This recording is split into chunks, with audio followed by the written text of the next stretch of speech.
नमस्कार, न्यूजरूम बुलेटिनमध्ये मी ज्ञानदा कदम आपल्या सर्वांचं स्वागत करते। गेल्या काही वर्षांपासून संपूर्ण जगावरती एक प्रकारे युद्धाचं सावट आपल्याला पाहायला मिळतंय। गेली 2 ते 2.5 वर्ष झाली संपूर्ण जग साक्षीदार आहे रशिया आणि युक्रेन मधल्या युद्धाचा। हे युद्ध शांत होतंय किंवा थांबत नाहीये, तोच इराण, इस्रायल, अमेरिका या युद्धामुळे संपूर्ण जगावरती कसा परिणाम होतोय हे गेल्या 15 दिवसांपासून आपण सर्वजण पाहतोय, अनुभवतोय। दुसरीकडे पाकिस्तान, अफगाणिस्तान या 2 देशांमध्ये सुद्धा संघर्षाची ठिणगी पडलेली आणि अशातच आता उत्तर कोरिया आणि जपान यांच्यामध्ये सुद्धा संघर्ष सुरू झाल्याचं चित्र पाहायला मिळते। त्यामुळे संपूर्ण जग एक प्रकारे धुमसत आहे, धगधगत आहे असं चित्र हे निर्माण झालंय। पश्चिम आशिया पाठोपाठ पूर्व आशियात सुद्धा आता युद्धाचे संकेत मिळू लागलेले आहेत। पूर्व आशिया गेले काही दिवस शांत भासत होता, परंतु पूर्व आशियावरती सुद्धा युद्धाचे ढग गोळा होऊ लागलेत। उत्तर कोरियाचा हुकुमशाह किम जोंग उननं जपानला डिवचलंय आणि पूर्व किनारपट्टी जवळच्या समुद्रात अनेक बॅलिस्टिक क्षेपणास्त्र डागली। तर उत्तर कोरियानं क्षेपणास्त्र डागल्याच्या वृत्ताला दक्षिण कोरिया आणि जपान दोन्ही देशांनी दुजोरा दिलाय। त्यामुळे जगात आता तिसरं महायुद्ध होणार का याची चर्चा सुरू झाली आहे। किम जोंग उन यांच्या बॅलिस्टिक क्षेपणास्त्र चाचणीमुळे जपानमध्ये सध्या हाय अलर्ट जारी झालाय।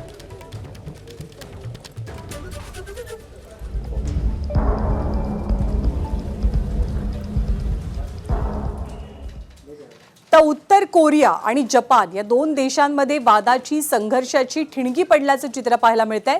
उत्तर कोरियाची युद्ध सज्जता नेमकी कशी आहे त्याचा आपण आढावा घेऊया।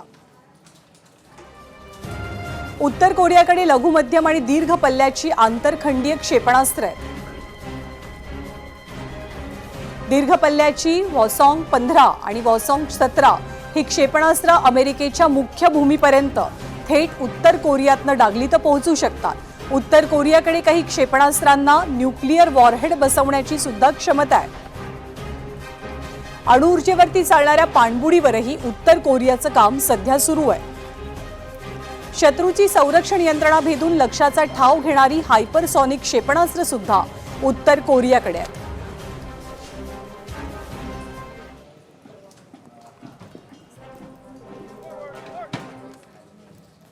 त्यामुळे जपान आणि उत्तर कोरिया यांच्यात निर्माण झालेला संघर्ष कसा पुढे जातो हे बघावं लागणार आहे। आणि दुसरीकडे आपला शेजारचा देश असलेला पाकिस्तान आणि अफगाणिस्तान या दोघांमध्ये सुद्धा आता एक प्रकारे वाद निर्माण होत असल्याचं चित्र पाहायला मिळते। हल्ले सुरू झालेले आहेत। पाकिस्तान अफगाणिस्तानमधला संघर्ष हा अधिकच तीव्र झाल्याचं पाहायला मिळतंय। पाकिस्तानच्या हवाई हल्ल्यांना अफगाणिस्तानकडनं ड्रोन हल्ल्यानं प्रत्युत्तर दिलं जात आहे, कारण पाकिस्ताननं अफगाणिस्तानवरती केलेल्या हवाई हल्ल्यांमध्ये अनेक महिला आणि लहान मुलं मृत्युमुखी पडल्याचा दावा केला गेलाय। दरम्यान पाकिस्तानच्या हवाई हल्ल्याला अफगाणिस्ताननं कुनार आणि नांगरहार या प्रांतामध्ये ड्रोन हल्ले करत प्रत्युत्तर दिलं। अफगाणिस्तानच्या संरक्षण मंत्रालयानं या कारवाईमध्ये पाकिस्तान लष्कराची एक चौकी ताब्यात घेतल्याचा आणि चकमकीत 14 पाकिस्तानी सैनिक ठार झाल्याचा दावा केलाय। ड्युरन लाईनवरती दोनही देशांच्या सैन्यामध्ये गेल्या काही दिवसांपासून तीव्र संघर्ष पाहायला मिळतोय।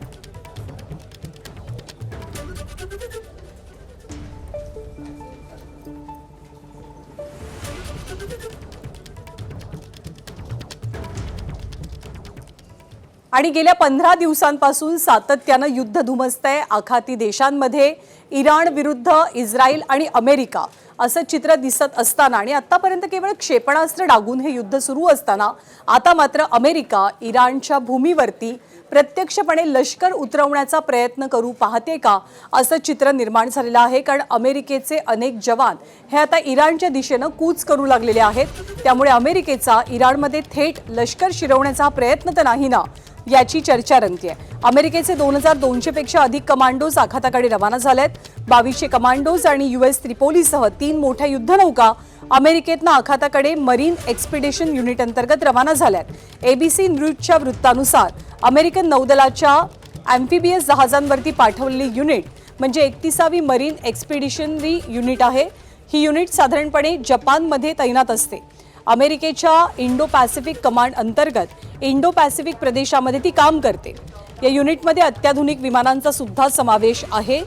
त्यामध्ये F-35 लाइटनिंग लढाऊ विमानांची स्क्वॉड्रन आणि बेल बोईंग V-22 या विमानांची स्क्वॉड्रन सुद्धा पाहायला मिळते। अत्यंत महत्वाची गोष्ट मी याच्यात सांगतो. सध्या जे होत आहे की USS त्रिपोली ही युद्ध नौका आता जी अमेरिकेची आहे ती इराणच्या दिशेने त्या ठिकाणी जाते. या युद्ध नौकेसोबत 2,500 मरीन्स म्हणजे थोडक्यात अमेरिकेचे कमांडो जे आहेत ते सुद्धा त्या ठिकाणी जात आहेत. मग खरोखरच अमेरिकेचा हा डाव आहे का की सत्तांतर करण्यासाठी म्हणा किंवा हे युद्ध पुढे लांबवण्यासाठी एक प्रकारे जमिनीवर बूट्स ऑन ग्राउंड म्हणजे अमेरिकन सोल्जर्स तिथे उतरवायची सुद्धा त्यांची तयारी आहे का, हे याच्यावरून आपल्याला लक्षात येतं. आणि माझ्या मते ही डेंजरस मूव्ह आहे आणि नक्कीच याच्यानंतर जे आहे युद्ध आणखीन चिघळेल. तर एकीकडे इराणच्या दिशेनं आखाताच्या दिशेनं अमेरिकेच्या कमांडोजनं कूच केलेलं असताना युद्धाचं काय होणार हा प्रश्न चर्चेत असतानाच अमेरिकेचे राष्ट्राध्यक्ष डोनाल्ड ट्रम्प यांचं एक विधान अतिशय महत्त्वपूर्ण मानलं जात आहे. युद्ध नेमकं कधीपर्यंत चालेल किंवा ते कधी संपेल हे काहीच सांगता येत नसल्याचं डोनाल्ड ट्रम्प यांनी म्हटलंय. अमेरिकेचे राष्ट्राध्यक्ष डोनाल्ड ट्रम्प यांनी या संघर्षाला 15 दिवस उलटत असल्याच्या पार्श्वभूमीवर हे विधान केलं. त्यामुळे ट्रम्प यांची माघारीची भूमिका नसल्याचं दिसतंय. दरम्यान युद्धामुळे इराणवरती अवकळा आलेली असून सगळं काही ढासळण्याचा उद्ध्वस्त झाल्याचा दावा सुद्धा डोनाल्ड ट्रम्प यांनी केलेला आहे. I can't tell you that. I mean, I have my own idea about what good this will do. It'll be as long as it's necessary. They've been decimated. Their country's in bad shape. The whole thing is collapsing. If you read some of the fake news, it's like, oh, they're doing wonderfully. They're not doing wonderfully. They're doing the opposite. They're doing as bad as you can have. I would say this. I won't give you time, but we're way ahead of schedule. And can you comment on... Militarily, we're way ahead of schedule. आणि याच युद्ध परिस्थितीमध्ये अमेरिकेनं इराणवरती एक अतिशय मोठा हल्ला केलाय. इराणमध्ये खर्क नावाचे एक बेट आहे आणि याच बेटावरती अमेरिकेनं हा हल्ला चढवलेला आहे. आर्थिकदृष्ट्या खर्क हे बेट इराणसाठी अतिशय महत्त्वाचं मानलं जातं. तेल वाहतुकीच्या दृष्टिकोनातनं सुद्धा या बेटाचं विशेष महत्त्व आहे आणि याच बेटावरती अमेरिकेनं हल्ला चढवलेला आहे. अमेरिकेचा हा इराणवरचा आजवरचा किंवा आत्तापर्यंतचा सर्वात मोठा हल्ला मानला जातोय. धोरणात्मकदृष्ट्या या बेटाचं विशेष महत्त्व इराणसाठी आहे. या बेटावरील सर्व लष्करी लक्ष्य उद्ध्वस्त करण्यात आल्याचा दावा अमेरिकेचा आहे. अमेरिकेचे संरक्षण सचिव पीट हेग्सेथ यांनी अमेरिकेचं लष्कर इराणवरती सर्वात शक्तिशाली हल्ले करणार असं विधान केल्यानंतर काही तासातच हा हल्ला झालाय. डोनाल्ड ट्रम्प असंही म्हणालेत की त्यांनी जाणीवपूर्वक बेटांवरील तेलासंबंधी पायाभूत सुविधांना लक्ष्य केलेलं नाही, पण त्यांनी असाही इशारा दिलाय की भविष्यात तेलाचा प्रवाह रोखला गेला तर खर्कवरच्या सर्व सुविधांना टार्गेट केलं जाईल.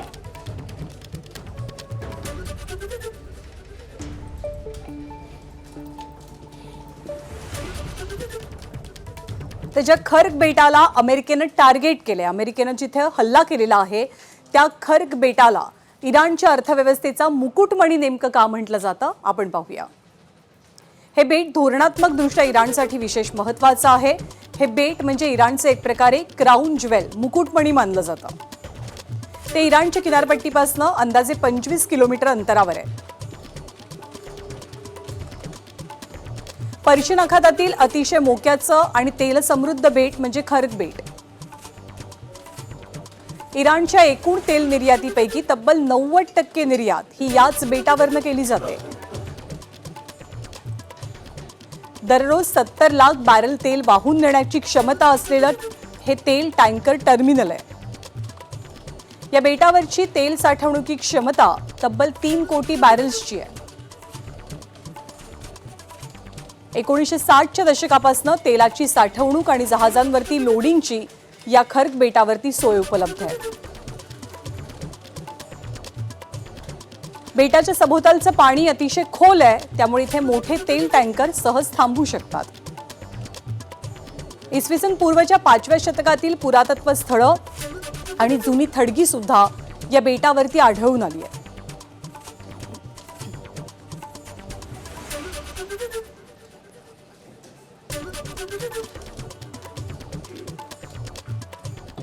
आणि याचमुळे खर्क बेटावरचा हा हल्ला अमेरिकेकडनं झालेला महत्त्वाचा मानला जातो आहे. तर दुसरीकडे लेबनॉनमधले इस्रायलचे जे हल्ले आहेत या हल्ल्यांचं प्रमाण सुद्धा आता वाढलेलं आहे.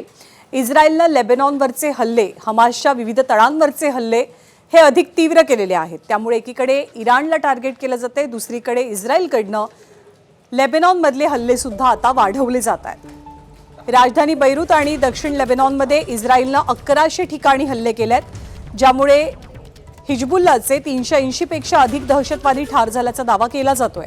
तर इराणवरती आतापर्यंत 7600 हल्ले इस्रायलनं केल्याची माहिती मिळते.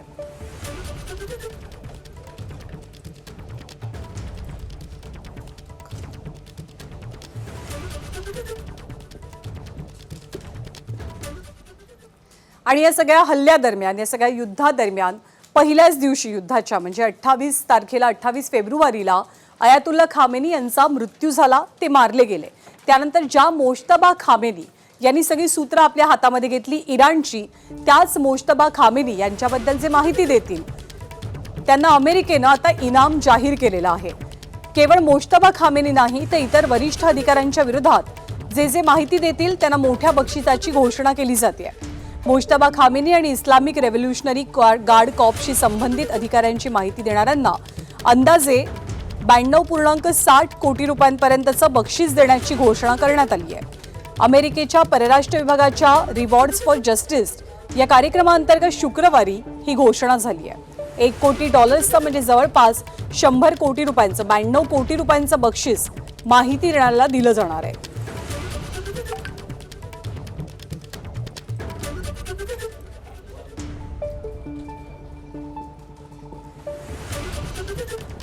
तर मोज्तबा खामेनी यांच्यासह आणखी कोणकोणते नेते हे अमेरिकेच्या टार्गेटवरती असल्याचं पाहायला मिळते, त्यावर एक नजर टाकूया.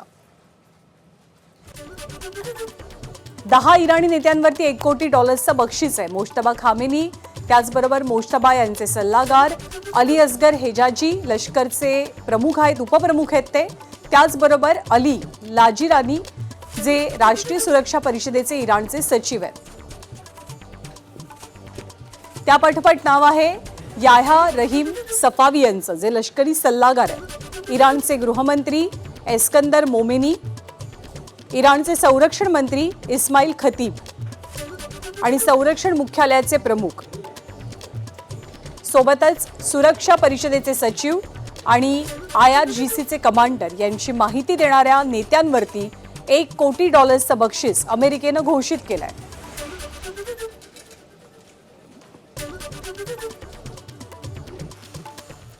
आणि या सगळ्या दरम्यान आणखी एक महत्त्वाची माहिती हाती येते आहे, ती म्हणजे रशियाचे राष्ट्राध्यक्ष व्लादिमीर पुतीन हे मोज्तबा खामेनी यांची भेट घेण्याची शक्यता आहे. या सगळ्या युद्ध परिस्थितीच्या पार्श्वभूमीवरती या दोन नेत्यांच्या भेटीची चर्चा अतिशय महत्त्वपूर्ण मानली जाते. यंदाच्या वर्षी इराणची राजधानी तेहरानमध्ये कॅप्सियन परिषद होते, त्यावेळी पुतीन आणि मोज्तबा खामेनी यांच्यात भेट होणार आहे. दोघांमध्ये चर्चेची ही शक्यता आहे. या परिषदेत एकूण 5 देशांचा सहभाग असेल. इराणचे रशियामध्ये राजदूत काजस जलाली यांनी याची माहिती दिली.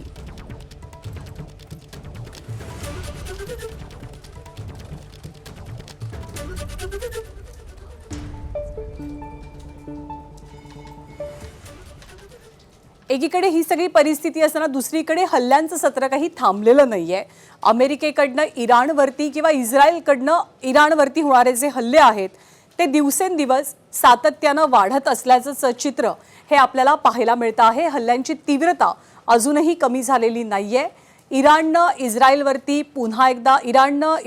हल्ले केलेले आहेत, तर इस्रायलकडनं सुद्धा या हल्ल्यांना प्रत्युत्तर दिलं जात आहे. युद्धाचा आजचा 15वा दिवस आहे.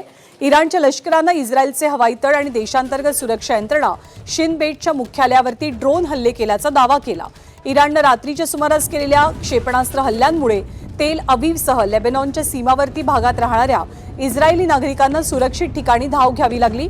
या हल्ल्यांमुळे इस्रायलमध्ये सध्या भीतीचं वातावरण पाहायला मिळत आहे.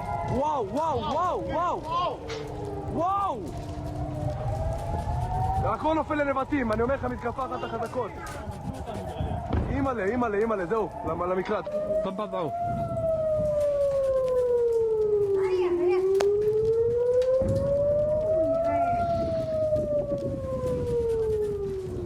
आणि या सगळ्या युद्ध परिस्थितीमध्ये एका शाळेवरती हल्ला झाला. या शाळेवर झालेल्या हल्ल्याचा निषेध अनेकांनी अनेक पद्धतीने व्यक्त केला. 150 पेक्षा अधिक मुलं या हल्ल्यामध्ये मारली गेली आणि हा हल्ला नेमका कोणी केला यावरनं आरोप प्रत्यारोप सुरू असताना आता या हल्ल्याचा एक प्रकारे बदला घेण्यासाठी इराणनं इस्रायलवरती आंतरखंडीय क्षेपणास्त्रांनी हल्ला चढवलाय. धक्कादायक बाब म्हणजे मध्य इस्रायलच्या एका शाळेवरती इराणी क्षेपणास्त्र पडलेलं आहे. रिशोन लेजियन शहरातल्या शाळेवर इराणी क्षेपणास्त्र पडतानाची दृश्य किंवा व्हिडिओ आता समोर आलाय.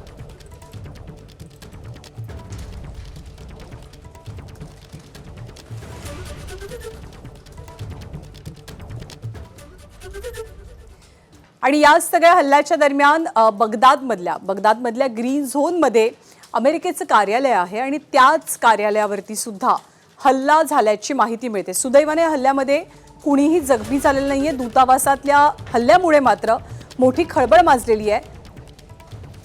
सुरक्षेच्या दृष्टिकोनातून अमेरिकेनं आपल्या नागरिकांना सावधानतेचा इशारा दिलेला आहे. अमेरिकेच्या दूतावासावरील रडार सिस्टीमला इराणनं लक्ष्य केलं. दूतावासावरच्या हल्ल्यानंतर परिसरातली सुरक्षा व्यवस्था अधिक कडक करण्यात आली आहे. इराण सरकारनं खामेनींच्या मृत्यूचा बदला घेतला जाईल अशी अमेरिकेला धमकी दिलेली आणि त्यानंतर इराकमधल्या अमेरिकन सैन्याच्या तळावर इराणकडनं सातत्यानं रॉकेट हल्ले आणि ड्रोन हल्ले केले जात आहेत.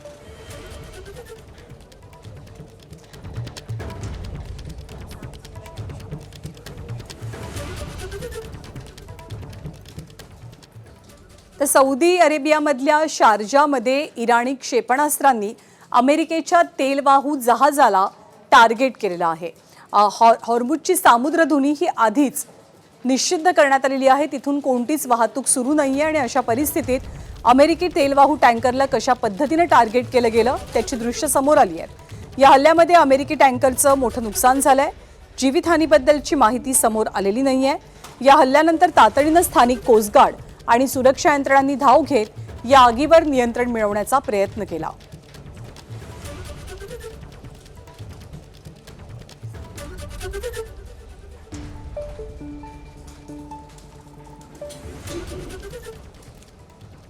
आणि युद्ध सुरू झाल्यामुळे आपल्या देशात होणारा सर्वात मोठा परिणाम म्हणजे एलपीजीच्या साठ्यावरती होणारा परिणाम. आणि याच एलपीजीच्या साठ्यासंदर्भातली एक मोठी बातमी आता समोर आलेली आहे. हॉर्मुझची सामुद्रधुनी बंद झाल्यापासून देशांतर्गत सुद्धा तुटवडा काही प्रमाणात जाणवू लागलाय. पण आता इराणनं 2 भारतीय जहाजांना हॉर्मुझच्या सामुद्रधुनीतनं रवाना होण्याची परवानगी दिली आहे. त्यानंतर एलपीजीचा साठा घेऊन दोनही जहाजं भारताच्या दिशेने निघाली आहेत. शिवालिक या जहाजापाठोपाठ नंदादेवी जहाजानं सुद्धा ही सामुद्रधुनी ओलांडलेली आहे. ही दोन्ही जहाजं एलपीजी इंधन भरून निघाली आहेत. ती लवकरच आपल्या देशात दाखल होतील. त्यामुळे एलपीजी इंधनाच्या साठ्यामध्ये काही प्रमाणात वाढ होऊ शकते.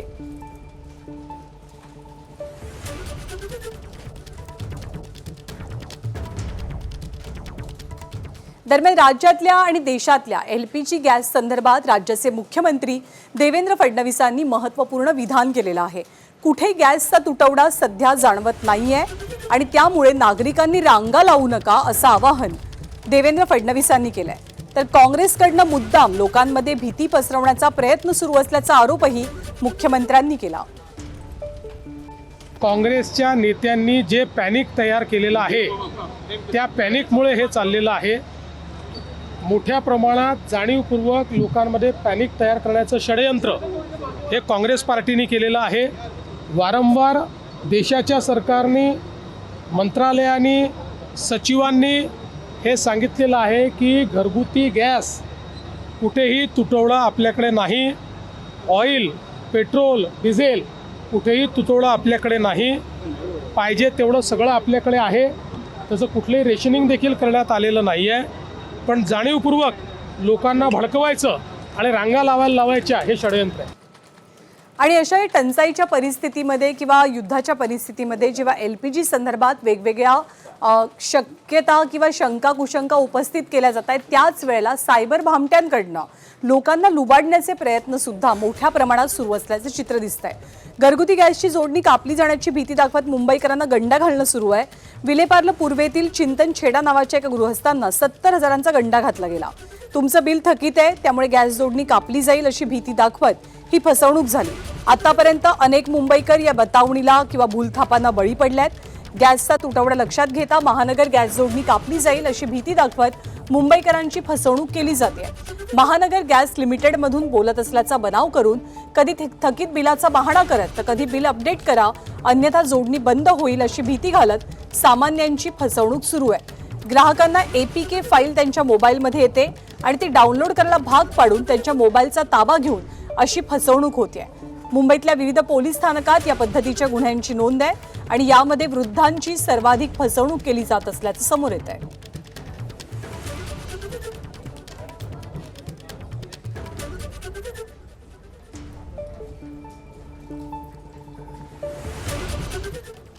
आणि युद्धाच्या पार्श्वभूमीवरती जगभरामध्ये एलपीजीच्या साठ्याचा किंवा एलपीजी इंधनाचा तुटवडा जाणवू लागलेला असताना दुसरीकडे पुण्याच्या वैज्ञानिकांनी मात्र एलपीजीला पर्याय ठरणारा एक गॅस शोधून काढलाय. पुण्यातल्या नॅशनल केमिकल लॅबोरेटरीच्या शास्त्रज्ञांनी एलपीजीला पर्याय ठरेल असा वायू शोधलाय. डायमिथाईल इथर अर्थात डीएमई असं त्याचं नाव आहे.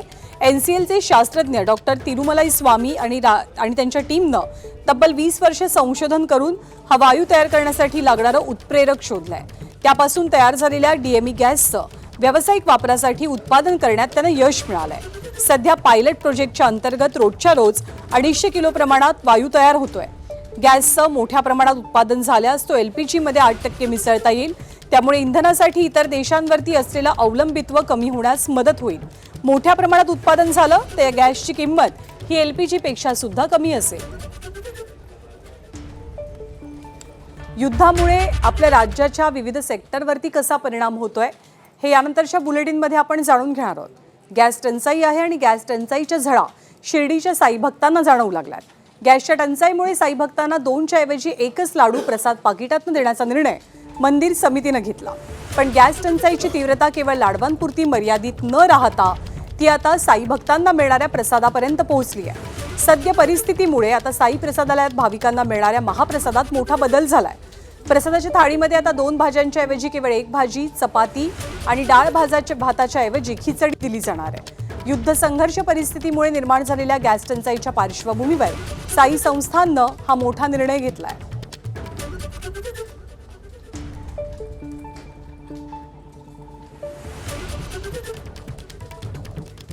आणि शिर्डीच्या साई मंदिरापाठोपाठ अमरावतीतील प्रसिद्ध श्री एकविरा देवी संस्थाननं सुद्धा आपल्या महाप्रसादातनं पदार्थ कमी केलेत. यापूर्वी मंदिराच्या वतीनं महाप्रसादामध्ये वरण, भात, भाजी, पोळी आणि एक गोड पदार्थ भाविकांना दिला जायचा. आता मात्र पिठलं, खिचडी आणि एक गोड पदार्थ अशा 3च गोष्टी प्रसादाच्या थाळीमध्ये असतील. सिलेंडरचा तुटवडा असला तरी अन्नछत्र अखंडितपणे सुरू ठेवणार असल्याचं मंदिर प्रशासनानं सांगितलंय. गॅसचा तुटवडा आहेच, परंतु अन्नक्षेत्र हे बंद राहणार नाही. त्याचा प्रयत्न आम्ही करू. भविष्यात जर अशीच परिस्थिती राहिली तर आम्ही चुलीवरसुद्धा ते महाप्रसाद देऊ लोकांना, भक्त लोकांना. बाहेरगावच्या भक्त लोक जे येतात त्यांना आम्ही चुलीवर करूनसुद्धा देऊ. पण अन्नक्षेत्र बंद राहणार नाही. या परिस्थितीमध्ये आम्ही खिचडी आणि पिठलं आणि एक स्वीट म्हणजे शिरा वगैरे देत आहे. आणि कोल्हापूरच्या भुदरगड तालुक्यातील पिंपळगावमध्ये तब्बल 7 वर्षांनी लक्ष्मीची यात्रा होतीये. 16 तारखेपासून 20 तारखेपर्यंत यात्रा असेल. मात्र घरगुती गॅस सिलेंडर मिळण्याची मुदत 45 दिवसांची केल्यानं गावकऱ्यांसमोर संकट उभं ठाकलंय. यात्रेच्या 5 दिवसांमध्ये भाविक आणि नातेवाईक खूप मोठ्या संख्येनं गावात येतात. पण यात्रेच्या कालावधीत सिलेंडरचा पुरवठा 45 दिवसांनी होत असल्यानं जेवण कसं तयार करायचं हा सगळ्यात मोठा प्रश्न सध्या गावकऱ्यांच्या समोर आहे. यात्रा करणं सर्वसामान्य माणसांच्या आता अडचणीचं झालेलं आहे. गेली 7 वर्षानंतर पिंपळगावातली लक्ष्मीची यात्रा होते. ही परंपरा चालत आलेली शेकडो वर्षानंतर सुद्धा. आणि आज आपल्याला सिलेंडर शासन म्हणते की 45 दिवसानंतर बुक करा. मग बुकिंग केल्यानंतर सुद्धा सिलेंडर मिळणं कठीण आहे. आपल्याला जर सिलेंडर मिळाले नाही, कारण मुंबई, कोल्हापूरकर, पुणेकर सर्व महाराष्ट्रातले लोक या यात्रेला येत असतात. कमीत कमी 2.5 ते 3 लाख लोकांची ही यात्रा भरते. माझी जिल्हाधिकाऱ्यांना विनंती आहे की आपण ताबडतोब ह्याच्यामध्ये तात्काळ लक्ष घालून आम्हाला सिलेंडरची व्यवस्था करावी. या गावची यात्रा 7 वर्षांना होत आहे आणि या ठिकाणी जर अशा पद्धतीनं जर इंधनाचा जर अपुरा पुरवठा होत असेल तर सन्माननीय जिल्हाधिकाऱ्यांनी किंवा आपले पुरवठा अधिकाऱ्यांनी याच्यामध्ये लक्ष घालून किमान वाढीव जो टक्का आहे तो आपल्या गावासाठी उपलब्ध करून द्यावा, ही आपल्या माध्यमातून मी आपणास विनंती करत.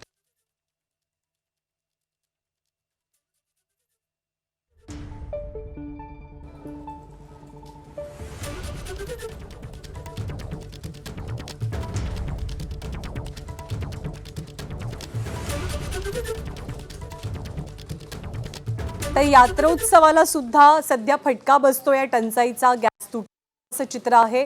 45 दिवस मुदत आहे नवीन बुकिंगसाठी. त्यामुळे ज्या ज्या गावांमध्ये यात्रांचं आयोजन करण्यात आलेलं आहे त्या गावात आता येणाऱ्या भक्तांसाठी त्याचबरोबर नातेवाईकांसाठी जेवण शिजवायचं कसं असा मोठा प्रश्न अनेक गावकऱ्यांसमोर उपस्थित झालाय. तर गॅस सिलेंडरच्या टंचाईमध्ये हॉटेल बंद ठेवण्यापेक्षा ठाण्यातल्या प्रसिद्ध प्रसादालय हे हॉटेलचं जेवण सध्या चुलीवरती बनवलं जात आहे. प्रसादालय हॉटेलच्या थाळीतील 20 ते 22 पदार्थ चुलीवरती तयार होत आहेत. LPG गॅस सिलेंडरच्या टंचाईमुळे ठाण्यातील 20 ते 30% हॉटेल्स बंद केली गेली आहेत. मात्र काही हॉटेल व्यावसायिक गॅस सिलेंडरचा तुटवडा असताना त्यातून मार्ग काढताना दिसतात. काही जण इलेक्ट्रिक शेगडीवरती तर काही जण थेट आता चुलीवरती स्वयंपाक करताना दिसतात.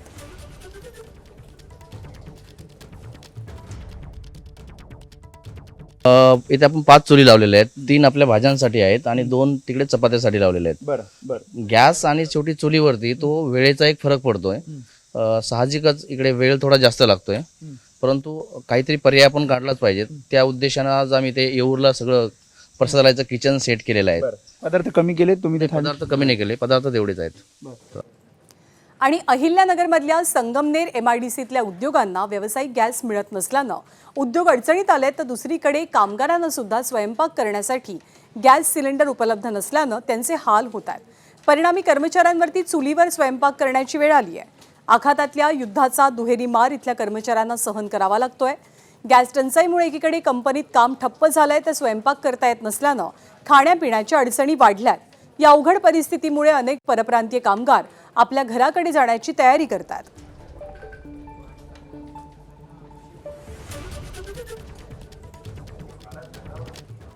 तर गॅसच्या तुटवड्याच्या मुद्द्यावरून आता राजकीय आरोप प्रत्यारोपांना सुरुवात झाली आहे. व्यावसायिक गॅसच्या तुटवड्यामुळे सोलापुरातील 200 ते 250 उद्योग ठप्प झाल्याची माहिती काँग्रेसचे खासदार प्रणिती शिंदे यांनी दिली आहे. व्यावसायिक गॅस उपलब्ध झाले नाही तर बेरोजगारीचं संकट ओढावेल आणि उपासमारीची वेळ येईल अशी भीती प्रणिती शिंदेंनी व्यक्त केली आहे. दरम्यान प्रशासनाकडनं गॅस पुरवठ्यासाठी कोणतेही प्रयत्न होत नसल्याची टीका सुद्धा त्यांनी केली आहे. आज एक कळत नाहीये काय, टांगती तलवार सगळ्यांच्या ग्राहकांच्या डोक्यावर आहे, लोकांच्या डोक्यावर आहे. म्हणून प्रशासनाने ताबडतोब माहिती तरी द्यावी की तुमच्याकडे किती गॅस साठा पुरवठा आता बाकी आहे, LPG किती आहेत प्रत्येक एजन्सीकडे ह्याची माहिती द्यावी. कमर्शियल गॅस कधी उपलब्ध होणार आहे, कारण का आज बेरोजगारीचं मोठं सावट आपण बघतोय जे उद्भवणार आहे. आपल्या सोलापुरातलीच मुलं बेरोजगार होणार आहेत जर कमर्शियल एस्टॅब्लिशमेंट्सना फॅक्टरीजमध्ये गॅस भेटला नाही. आज भूकमारीची वेळ येणार आहे, उपासमारीची वेळ येणार आहे. तर गॅसची उपलब्धता आणि गॅसचा तुटवडा या मुद्द्यावरनं संजय राऊतांनी सुद्धा केंद्र सरकारला लक्ष केलं. देशामध्ये गॅस सिलेंडरची कमतरता असताना केंद्र सरकारकडनं अफवा पसरवल्या जात असल्याची टीका संजय राऊत यांनी केलेली आहे. देशात गॅस सिलेंडरची कमतरता नाही ही अफवा असून केंद्र सरकारच ही अफवा पसरवत असल्याचं राऊत म्हणतात. इंधनाची आणि गॅसची टंचाई म्हणजे LPGची अजिबात पडणार नाही. भारत सर्व परिस्थितीशी तोंड द्यायला सक्षम आहे. कुठे सिलेंडरची कमतरता नाही, सिलेंडरचे भाव वाढणार नाहीत. या अफवा महाराष्ट्राचं आणि केंद्राचं सरकार पसरवत आहे. पण प्रधानमंत्री मोदी हे केरळ, पश्चिम बंगाल, तामिळनाडू अशा राज्यामध्ये प्रचारात अडकलेले आहेत आणि त्यांच्या प्रचाराच्या कोणत्याही भाषणामध्ये या विषयांचा उल्लेख नाही जो जीवनावश्यक आहे. तर अमेरिका, इस्रायल आणि इराण यांच्यात सुरू असलेल्या युद्धाचे पडसाद स्थानिक बाजारपेठांपर्यंत उमटू लागलेत. युद्धामुळे आखाती देशातील वाहतूक व्यवस्थेत अडथळे निर्माण झाल्यामुळे कांद्याची निर्यात ठप्प आहे. चाकणमधल्या कृषी उत्पन्न बाजार समितीत कांद्याची आवक मोठ्या प्रमाणात झाली आणि कांद्याचे भाव गडगडले. सध्या बाजारात शेतातील काढलेला लाल कांदा मोठ्या प्रमाणात आलाय. मात्र निर्याती अभावी देशांतर्गत बाजारात कांद्याचे दर कमी झालेत आणि शेतकऱ्यांची चिंता वाढली आहे. सध्या कांद्याला जेमतेम 10 ते 12 रुपये किलोचा बाजारभाव मिळत असल्यानं शेतकऱ्यांचा खर्चही भागत नाहीये आणि शेतकऱ्यांसमोर संकट उभं ठाकलंय. कांद्याची आवक आमच्या मार्केटला साधारणपणे 100 ते 110 गाडीची कांद्याची आवक आहे. कांद्याचे बाजार साधारणपणे 10 ते 12 रुपये मार्केट आहे. युद्ध असल्यामुळे कांद्याला मागणीचे प्रमाण बरं कमी प्रमाणात असल्यामुळे कांद्याचे हे बाजार स्थिर आहे. जर युद्ध चालू नसतं तर साधारणपणे 15 ते 20 रुपये त्या दिवसात कांद्याचे बाजार भाव झाले असते. 10 ते 12 रुपये कांद्यामध्ये शेतकऱ्यांनी जो खर्च केला आहे त्या खर्चाची मुद्दल पण उभी राहत नाही. या गोष्टीमुळे शेतकरी नाराज. आणि हॉटेल्ससाठी व्यावसायिक सिलेंडरचा पुरवठा बंद केल्यामुळे हॉटेल व्यावसायिक अडचणीत आल्यात. परिणामी हॉटेल्सना होणाऱ्या शीतपेयांच्या पुरवठ्यात 70% कपात झाली आहे. विविध हॉटेल्सकडनं उन्हाळ्याच्या दिवसात शीतपेयांची मागणी वाढलेली असते. मात्र सध्याच्या युद्धजन्य परिस्थितीमुळे हॉटेल व्यावसायिक अडचणीत आल्यात आणि हॉटेल व्यावसायिकांनी शीतपेयांच्या ऑर्डर्स रद्द केल्यात. याचाच परिणाम शीतपेयांची विक्री करणाऱ्या व्यावसायिकांवरती सुद्धा दिसून येतोय.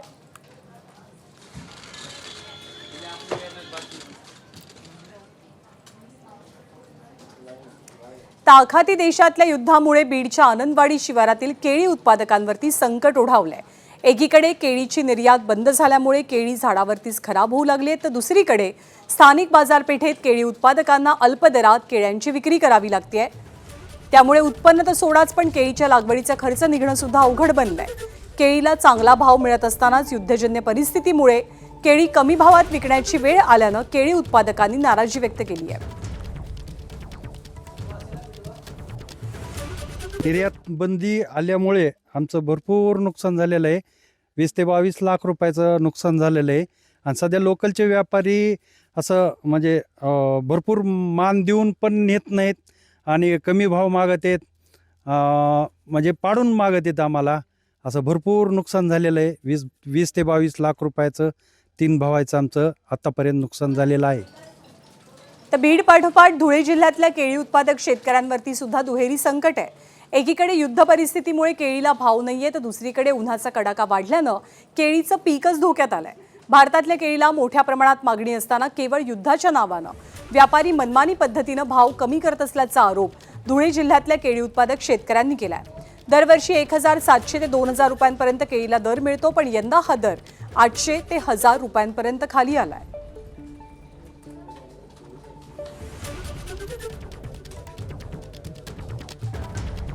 ताखाती देशातल्या युद्ध परिस्थितीचा थेट फटका साताऱ्यामधल्या हळद पिकवणाऱ्या शेतकऱ्यांना बसतोय. लाखो रुपये खर्च करून उभं केलेलं पीक आज बाजारामध्ये कवडी मोल दरानं विकावं लागतंय. शेतकरी माल घेऊन बाजारात येतो, पण त्याला योग्य दर मिळत नाही आणि मिळालेला दरही व्यापारी देत नसल्याच्या तक्रारी वाढू लागल्यात. युद्धजन्य परिस्थितीमुळे बाजार गडगडलेला आहे आणि त्याचा सर्वाधिक फटका शेतकऱ्यांना बसतोय.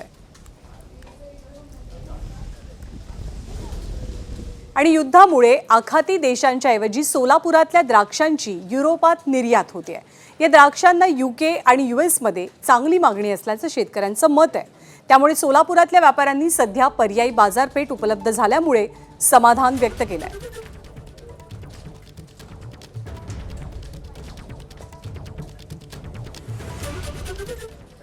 आणि यानंतर एक धक्कादायक बातमी बीडमधून आहे. बीड तालुक्यातल्या एका गावात एका विवाहितेवरती अत्याचाराची घटना समोर आली आहे. संबंधित विवाहिता घरामध्ये झोपलेली होती आणि तिला घरातनं गावाबाहेर नेऊन तिच्यावरती अत्याचार केले गेले.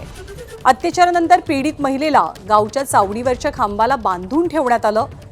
या संपूर्ण प्रकरणी पोलिसांनी आरोपी वैभव पटेकरला बेड्या ठोकल्यात आणि 17 मार्चपर्यंत पोलीस कोठडी सुनावली आहे. विकास माने आपल्याला अधिक माहिती देतील. विकास, ही घटना नेमकी कधीची आहे आणि सध्या पोलिसांनी काय माहिती दिली आहे? ज्ञानदा, निश्चितच या धक्कादायक प्रकरणाचा संपूर्ण एक व्हिडिओ जो आहे तो देखील समोर आलेला आहे आणि बीडच्या पिंपळनेर पोलीस ठाण्यामध्ये या संपूर्ण घटनेमध्ये गुन्हा देखील नोंदवला गेलेला आहे आणि यातील आरोपी जो आहे तो तात्काळ अटक करण्यात आलेला आहे पोलिसांच्या माध्यमातून.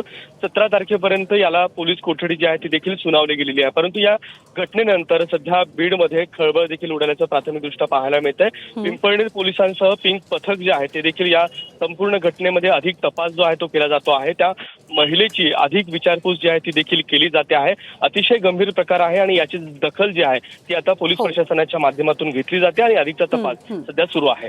विकास, धन्यवाद या सगळ्या माहितीबद्दल. पुढची बातमी वाहनधारकांसाठी महत्त्वाची आहे.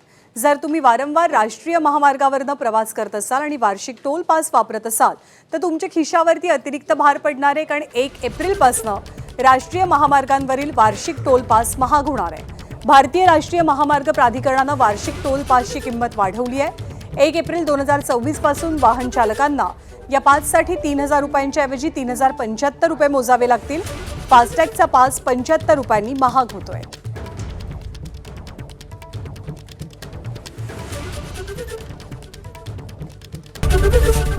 एबीपी माझा, उघडा डोळे बघा नीट.